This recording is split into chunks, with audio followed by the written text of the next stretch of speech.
محسوس ہو جاتا اور سلیم کی طبیعت بگڑنے لگتی، اور پھر سلیم اس حالت میں الٹی سیدھی باتیں کرنے لگتا، اور پھر کبھی کہتا کہ وہ عورت کہہ رہی ہے کہ فلاں وقت پھر آئے گی۔ اس پراسرار عورت روح کی آمد پر سلیم کا چہرہ خوف کے مارے سیاہ پڑ جاتا تھا۔ اس طرح سلیم کی حالت ٹھیک نہیں ہو رہی تھی، جس پر آخر شاہد نے مولوی صاحب کی خدمت حاصل کی۔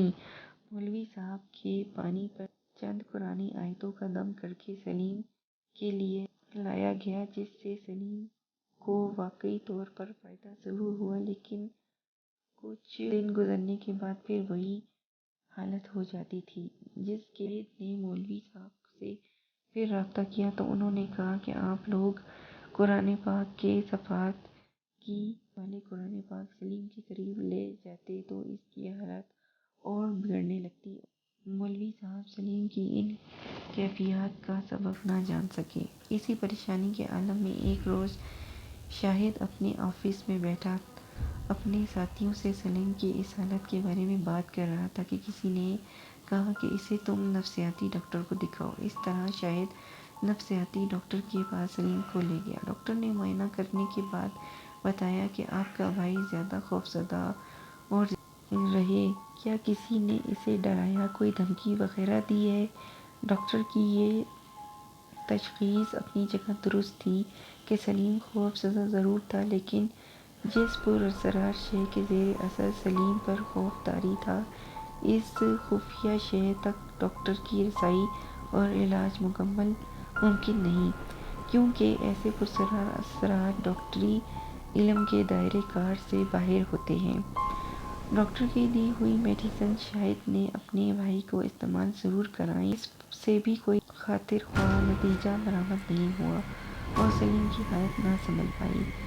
یہ اس خاندان کی خوش قسمتی تھی کہ شاہد کی ایک ایسی شخصیت سے ملاقات ہو گئی جو اس قسم کا علم رکھتے تھے، جس کی بدولت ان پراسرار اثرات یا شے سے آگاہ ہو جاتی تھی۔ جب وہ صاحب شاہد کے ساتھ گھر آئے اور سلیم کو دیکھا تو انہیں اندازہ ہو گیا کہ سلیم پر کچھ اثرات غالب ہیں، اور یوں ان صاحب نے سلیم کا علاج شروع کر دیا۔ اس طرح ایک روز سلیم نے اپنے بھائی شاہد سے کہا کہ وہ عورت آئی تھی اور کہہ گئی ہے کہ اب وہ 5 بجے آئے گی۔ شاہد نے ان صاحب سے فوراً رابطہ کرتے ہوئے بتایا کہ سلیم نے کہا ہے کہ ان صاحب نے شاہد سے کہا ہے کہ جب وہ عورت سلیم پر آئے تو مجھے بلا لینا۔ اس کے بعد شاہد گھر آ کر سلیم کے پاس بھی گیا۔ اب سلیم نے کہا کہ وہ عورت 7 بجے آنے کا کہہ گئی ہے۔ شاہد نے پھر ان صاحب کو بتا دیا تو انہوں نے کہا کہ میں مغرب کی نماز کے بعد آؤں گا، لہٰذا وہ صاحب شاہد کے گھر پر آ کر بیٹھ گئے۔ جیسے ہی وہ عورت ایک حدود میں داخل ہوئی تو فوراً سلیم نے کہا کہ وہ عورت اب اس حدود داخل ہو گئی ہے اور اب وہ گھر میں داخل ہونا چاہتی ہے، کیونکہ اس عورت روح کو بھی اندازہ ہو گیا تھا کہ کوئی عملیات کا جاننے والا موجود ہے، اور وہ صاحب وہیں بیٹھے رہے اور کہنے لگے کہ آنے دو، ہم دیکھ لیں گے۔ اس سے پہلے بھی ان صاحب نے سلیم پر دم وغیرہ کیا تھا، لیکن اس عورت نے سلیم کا پیچھا نہیں چھوڑا تھا۔ آج ان صاحب نے فیصلہ کر لیا تھا کہ اس عورت سے وہ سلیم کی جان چھڑا کر ہی رہیں گے۔ جیسے ہی اس عورت کی روح گھر کے دروازے سے اندر داخل ہوئی تو سلیم نے فوراً کہہ دیا کہ وہ عورت اندر داخل ہو گئی اور وہ جا رہی ہے، اور اب وہ کھڑی پر بیٹھ کر مجھے گھور رہی ہے، اب وہ مجھے مارے گی۔ پھر تھوڑی دیر بعد سلیم کی حالت خراب ہونے لگی۔ جب ان صاحب کو یہ احساس ہوا کہ اب وہ عورت سلیم پر مکمل طور پر آ گئی ہے تو انہوں نے بہت زور سے سلیم کے سر کے بال پکڑ کے کچھ پڑھنا شروع کر دیا۔ اس عورت کے سلیم پر غالب آتے ہی سلیم میں بہت زیادہ قوت آ گئی تھی، اور وہ 2-3 آدمیوں نے سلیم کے ہاتھ پیر بہت مضبوطی سے پکڑے ہوئے تھے۔ اب ان صاحب نے سلیم کے بالوں کو زور زور سے کھینچتے ہوئے جھٹکا دیا اور کہا کہ تو کون ہے اور کہاں سے آئی ہے اور تو اس لڑکے سے کیا چاہتی ہے؟ اس پر وہ عورت سلیم کی زبانی بدلی ہوئی آواز میں بولی کہ میں سندھ میں یہاں سے آئی ہوں اور میں اپنے ٹھکانے پر عبادت کر رہی تھی کہ اس لڑکے نے میری پوری عبادت کو ناپاک کیا ہے، میں اسے نہیں چھوڑوں گی۔ اس پر ان صاحب نے کہا کہ مجھے اس لڑکے کو چھوڑنا پڑے گا ہی ورنہ میں تجھے جلا ڈالوں گا۔ اور تو کیا چاہتی ہے اس لڑکے نے تیری جگہ کو جان کر ناپاک نہیں کیا اور اس لڑکے کو کیا معلوم کہ تو وہاں بیٹھی عبادت کر رہی ہے؟ جس پر اس عورت نے کہا اچھا تو مجھے 2 کالے بکرے اور فلاں فلاں چیز لا کر دو۔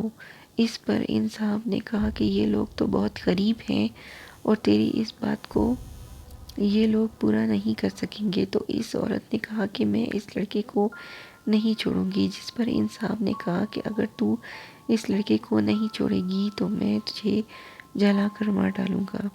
یوں ان صاحب نے بہت دیر تک بات چیت کرنے کے بعد اس عورت سے وعدہ لیا کہ وہ اسلم کو تنگ نہیں کرے گی اور اس کی جو جگہ سلیم نے انجانے میں ناپاک کی تھی اسے یہ لوگ صاف کر دیں گے۔ پھر اس عورت نے اس جگہ کی نشاندہی کرتے ہوئے ایک درخت کے نیچے اپنا ٹھکانہ بتایا اور چلی گئی۔ جب سلیم نے اپنے ہوش میں آیا اور نارمل ہوا تو شاہد نے سلیم سے اس روز پیش آنے والی تمام باتیں معلوم کیں کہ وہ کس جگہ گیا، کس جگہ سے گزرا اور کس راستے سے گیا۔ عمل سلیم سے ہوا۔ اس پر سلیم نے بتایا کہ میں بس سے اتر کر سیدھا آ رہا تھا کہ کچھ دور جانے کے بعد مجھے رفع حاجت محسوس ہوا۔ میں نے ایک درخت کے نیچے بیٹھ کر رفع حاجت کیا اور پھر چل دیا۔ یوں وہ جگہ ناپاک ہوئی اور وہ عورت سلیم کا تعقب کرتے ہوئے سلیم پر غالب آ گئی۔ جب اگلے روز شاہد اس مقام کی شناخت کرنے کے لیے سلیم کو ساتھ لے گیا جس کی نشاندہی اس عورت روح نے کی تھی تو سلیم نے بھی اسی مقام کی طرف اشارہ کیا۔ شاہد کے مطابق وہ جگہ تو پہلے سے ہی بہت گندی لگ رہی تھی، خیر شاہد نے وہاں پر کچھ مٹی وغیرہ ڈال کر ایک تھوڑی اونچی جگہ سی بنا دی اور پانی وغیرہ چھڑک کر اگربتی جلا دی اور پھر گھر واپس آ گئی۔ اس کے بعد وہ عورت روح پھر کبھی سلیم کو تنگ کرنے نہیں آئی۔ اس طرح شاہد اور ان کے گھر والوں نے سلیم کی اس پراسرار کفایات کے ساتھ اپنے 10 روز انتہائی کرب کے عالم میں گزارے جنہیں یہ لوگ آج بھی تک نہیں بھول پائے۔